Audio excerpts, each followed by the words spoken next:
ঈদ উল ফিতরের নামাজের নিয়ত ও নিয়ম কি? নিয়ত তো হলাম ঈদের ফিতরের নামাজ পড়তেছি, এই ইন্টেনশন যথেষ্ট যে আমি ঈদের নামাজ পড়তেছি, এটা ফজর না। ঈদের নামাজ পড়তেছি এটা নর্মাল এরশাক না। ঈদের নামাজ পড়তেছি এটা জোহর না।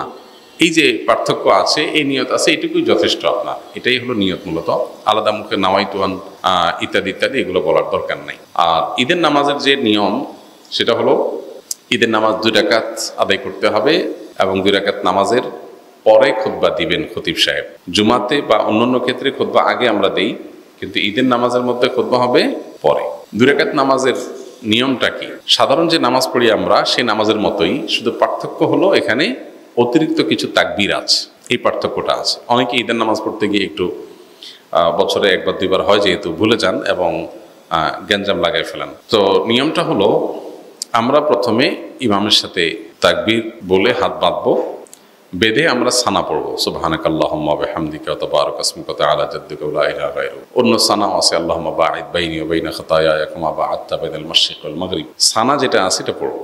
সানা পড়া শেষ, এরপরে অতিরিক্ত তাকবীর দিবেন ইমাম সাহেব। এই অতিরিক্ত তাকবীর আমরা কান পর্যন্ত হাত তুলবো এবং হাত ছেড়ে দিব। অতিরিক্ত তাকবীর কয়টা দিব এটারই মত পার্থক্য আছে। 2 মতের সপক্ষেই বিশুদ্ধ হাদিস রয়েছে। এ সম্পর্কে বিস্তারিত জানতে চাইলে ডক্টর খন্দকার আব্দুল্লাহ জাহাঙ্গীর রহমানের আলাদা বই আছে এটার উপরে, ঈদের সালাতের তাকবীর নিয়ে, সেটা দেখতে পারেন। অর্থাৎ অতিরিক্ত তাকবীরের সংখ্যা 6 তাকবীর হানাফি মাযহাব অনুযায়ী, অন্যান্য মাযহাব অনুযায়ী 12 তাকবীর। এই দুইটাই বিশুদ্ধ।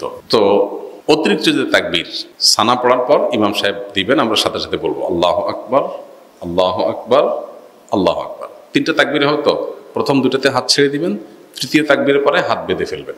এবার ইমাম সাহেব সূরা ফাতিহা পড়বেন, অন্য সূরা মিলাবেন, রুকু করবেন, সিজদা করবেন, আবার দ্বিতীয় রাকাত শুরু করবেন। দ্বিতীয় রাকাতে তাকবীরটা হবে শেষে। ইমাম সাহেব দাঁড়ায় সূরা পড়বেন, সূরা ফাতিহা পড়বেন, সূরা মিলাবেন, এরপরে আল্লাহু আকবার, আল্লাহু আকবার, আল্লাহু আকবার। অতিরিক্ত তাকবীর দিবেন 3টা হানাফি মাযহাব অনুযায়ী, আর শেষে আরেকটা তাকবীর দিয়ে রুকুতে যাবেন। তাহলে 4টে হবে লাস্টে, 3টা অতিরিক্ত তাকবীর, একটা রুকুর তাকবীর, ব্যাস। এরপরে যথারীতি নামাজ, আত্তাহিয়াতু, দোয়া, মাসুরা, দুরূদ পড়ে আমরা সালাম ফেরাবো। এই হলো নামাজ। তাহলে শুধুমাত্র অতিরিক্ত তাকবীরগুলো প্রথম রাকাতে সানা পড়ার পরে সূরা ফাতিহার আগে, আর দ্বিতীয় রাকাতে অতিরিক্ত তাকবীরগুলো হবে রুকুতে যাওয়ার আগে, সূরা ফাতিহা সূরা মিলানোর পরে। তাকবীরগুলো মুখে বলবো, বলার সময় হাত উত্তোলন করে আবার হাত ছেড়ে দেব, বাস। এই ছাড়া আর কোনো পার্থক্য নেই।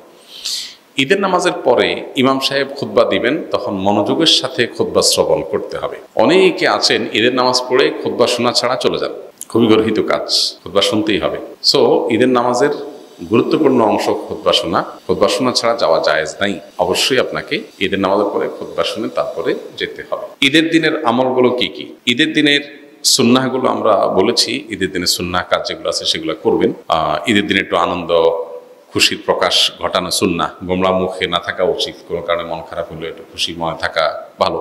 উত্তম পোশাক পরা, ঈদগাহে যাওয়ার সময় গোসল করে ঈদগাহে যাওয়া, উত্তম পোশাক পরে যাওয়া, সুগন্ধি পরে যাওয়া, মেসওয়াক করে যাওয়া, ঈদুল ফিতরের কিছু খেয়ে যাওয়া, মিষ্টান্ন ইত্যাদি, খেজুর টেজুর, আর ঈদুল আজহাতে না খেয়ে যাওয়া, তাকবীর পড়তে পড়তে যাওয়া, এগুলো সব ঈদের দিনের সুন্নত। ঈদের দিন উপলক্ষে একটা গুরুত্বপূর্ণ বিষয় আমাদের লক্ষ্য করা দরকার, সেটা হলো আজকাল বিশেষ করে ঈদের দিনে আমরা আমাদের আনন্দ ভাগাভাগির চাইতে মোবাইল নিয়ে বেশি ডুবে থাকি। ছেলে কি বুড়ো সবাই এক্ষেত্রে সমান, নারী কি পুরুষ কারোর কোনো পার্থক্য নেই, সবাই মোবাইলে আমরা আসক্ত হয়ে গেছি এবং এমনভাবে হয়ে গেছি যে ঈদের আনন্দটাও আমাদের মোবাইলে কেড়ে নিয়ে যায়।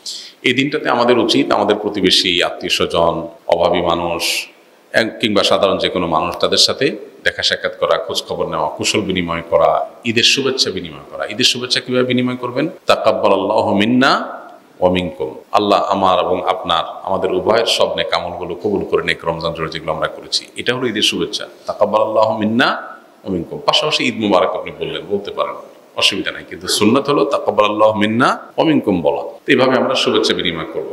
মোবাইলে ডুবে না থেকে সবার সাথে আমরা আনন্দ ভাগাভাগি করার চেষ্টা করব এবং গরিব হয় মানুষদের ঘর বাড়িতে যে বিশেষভাবে তাদেরকে ঈদের আনন্দটা দেওয়ার চেষ্টা করব ইনশাআল্লাহ।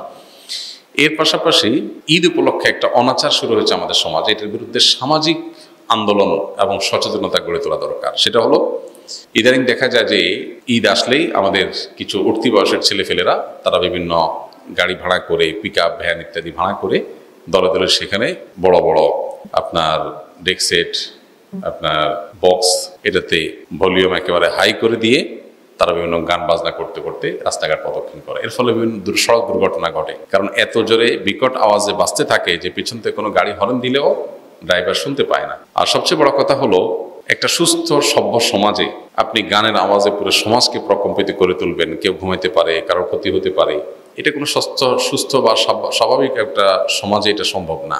এটা নিশ্চয়ই একটা অসুস্থতার আলামত। এই জন্য এটাকে থামানো দরকার। ঈদের আনন্দ তরুণরা করবে, কিন্তু সেটা করতে গিয়ে যদি তারা উচ্ছৃঙ্খলতা করে, বখাটেপনা করে, তাহলে সেটা অবশ্যই থামাতে হবে, এবং থামানোর জন্য এলাকাভিত্তিক নানাবিধ উদ্যোগ নেওয়া দরকার। ঈদ উল ফিতরের সুন্নাহসমূহ কি কি? ঈদ উল ফিতরের সুন্নাহসমূহের মধ্যে থেকে সবকিছুর আগে যে সুন্নার নাম চলে আসে সেটা হলো তাকবীর পাঠ করা। আল্লাহু আকবার, আল্লাহু আকবার, লা ইলাহা ইল্লাল্লাহু, আল্লাহু আকবার, আল্লাহু আকবার, ওয়ালিল্লাহিল হামদ। এই তাকবীরটার পাঠ শুরু হবে কখন? ঈদের চাঁদ দেখা যাওয়ার পর। ঈদের চাঁদ দেখা যাওয়ার পর থেকে আপনি গুনগুনিয়ে আপনি এটা পড়তে থাকবেন। যত বেশি সংখ্যক বার বাসা বাড়িতে কাজ করছেন, পরিষ্কার পরিচ্ছন্ন করছেন, ঈদের প্রস্তুতি নিচ্ছেন, হেল্প করছেন একে অন্যকে, এর মধ্যেই আপনার মুখে তাকবীর চলবে। আপনি মাগরিবের নামাজের পরে এশার নামাজ পড়তে আসলেন, মাগরিব পড়তে আসলেন, তারপরে আবার বাসায় যাচ্ছেন, যেতে আসতে তাকবীর পড়বেন। মানে ঈদের চাঁদ দেখা যাওয়া থেকে নিয়ে তাকবীরটা পরিমাণে বাড়তে থাকবে। যে যত বেশি পারেন এই তাকবীরটা পড়তে থাকবেন। কতক্ষণ পর্যন্ত চলবে? ঈদের নামাজের জন্য ইমাম যখন বের হবে, মিম্বরের দিকে আসবে, মেহরাবের দিকে আসবে, তখন শেষ থাকবে। তার আগ পর্যন্ত তাকবীর চলতে থাকবে। তার মানে আমরা ঈদগাহে যখন যাব, তাকবীর পড়তে পড়তে যাব, আবার যখন মসজিদে প্রবেশ করব, অবসর বসে থাকবো, ইমাম সাহেবের অপেক্ষায় থাকবো, তখন আমাদের মুখে তাকবীর চলতে থাকবে। অনেকে এই সুন্নাতটা জানেন না, যার কারণে এটা মিস করেন। তাহলে আমরা তাকবীর পড়তে থাকবো ইনশাআল্লাহ। ঈদ উল আজহাতে তাকবীর উচ্চস্বরে পড়ার জন্য, আর ঈদ উল ফিতর তাকবীর বিশেষ করে চলতে ফিরতে যখন পড়বো নীরবে পড়ার জন্য নির্দেশনা করা দেওয়া হয় আছে। তো তাকবীরটা পড়া, এটা হলো প্রথম নির্দেশ। দ্বিতীয়ত হলো ভোরবেলায় অন্য দিনের চাইতে একটু আগে আগে ঘুম থেকে ওঠা। আমাদের উল্টা হয়, সারা রাত ঈদের শপিং, কেনাকাটা, পোলাপানের আড্ডাবাজি করে এসে অন্যান্য দিন ফজর নামাজ জামাতের সাথে পড়লেও ঈদের দিন মাস্ট মিস, উল্টা। অথচ ঈদের দিন ফজর নামাজ জামাতের সাথে পড়া, আগে আগে ঘুম থেকে ওঠা, এটার গুরুত্ব আরো বেশি। 3 নম্বর হলো গোসল করা। ঈদের জন্য গোসল করা। কেন গোসল করতে হবে? কারণ ঈদগাহে অনেক লোকের গ্যাদারিং হবে, আমি একটু ফ্রেশ শরীরে যাব, ঈদের আনন্দটা যেমন পূর্ণতা পাবে, আবার পরিবেশটা ভালো থাকবে। যে আপনার গায়ে ঘামের গন্ধ, আপনার অপরিচ্ছন্নতা থাকলে অন্য লোকের কষ্ট হতে পারে। সবাই একসাথে থাকবে যেহেতু, যাতে পরিবেশ ভালো থাকে। এরপরে আরেকটা সুন্নাত হলো, ঈদের দিন আমরা যার যা পোশাক আছে এর মধ্যে উত্তম পোশাকটা পরব। এখানে একটা ভুল কথা প্রচলিত আছে, নতুন পোশাক পরতে হবে। ঈদের দিন নতুন পোশাক পরা সুন্নত না। সুন্নত হলো কোনটা? যেগুলো আছে আপনার এর মধ্যে তুলনামূলক ভালোটা পরবেন, সুন্দরটা পরবেন। ঈদ সুন্নাত ছাড়া, নতুন কাপড় ছাড়া ঈদ হবেই না, এই কনসেপ্টটা আমাদের মধ্যে ঢুকছে ভুলভাবে। এটা শরিয়ার কনসেপ্ট না। নতুন পোশাক ঈদের জন্য জরুরি না। সাহাবীরা প্রতি বছর একটা করে জামা কিনতে পারতেন না, 2-4 জোড়া জামা দিয়ে জীবন পার করে দিতেন সেই 1450 বছর আগের মানুষ। এজন্য ঈদের দিন যার যা পোশাক আছে এটার মধ্যে উত্তম পোশাকটা পরবো। আরেকটা সুন্নত হলো মেসওয়াক করা। এটাও এই জন্য যে আমরা অনেক গ্যাদারিং এর মধ্যে যাবো, ঈদগাহে সব মানুষের সাথে মিশবো, যাতে মুখে দুর্গন্ধ না হয়, পরিবেশ নষ্ট না হয়, অন্যের কষ্ট না হয়, সেজন্য। আরেকটা সুন্নত হলো সুগন্ধি মাখা ঈদের দিন। আরেকটা সুন্নত হলো ঈদগাহে যাওয়ার আগে ঈদ উল ফিতরে কিছু খেয়ে তারপর যাওয়া। ঈদ উল আজহাতে না খেয়ে যাওয়া। ঈদ উল ফিতরে হলো ঈদগাহে যাওয়ার আগে একটু খেজুর অথবা মিষ্টান্ন কিছু একটু খেয়ে তারপরে ঈদগাহে যাওয়া। এবং ঈদগাহে যাওয়ার ক্ষেত্রে যে রাস্তায় যাওয়া, আসার সময় ভিন্ন রাস্তায় আসা। আর যদি রাস্তা ভিন্ন না থাকে তাহলে রাস্তা এক পাশে যাওয়া, আরেক পাশে আসা। পায়ে হেঁটে আসা যাওয়া করা ঈদগাহে। এখন যদি ঈদগাহ দূরে হয় তো গাড়িটা দূরে পার্কিং করে একটু ওইটুকু অন্তত পায়ে হাঁটার চেষ্টা করে। আর এর বাইরে ঈদের দিনের আরেকটা গুরুত্বপূর্ণ বিষয় হলো ফিতরা দিয়ে তারপর ঈদগাহে যাওয়া। ফিতরা শেষ করে দিয়ে তারপরে ঈদগাহে আসা। আল্লাহ তাআলা আমাদের ঈদের সুন্নতগুলো মেনে চলার তৌফিক দান করুন।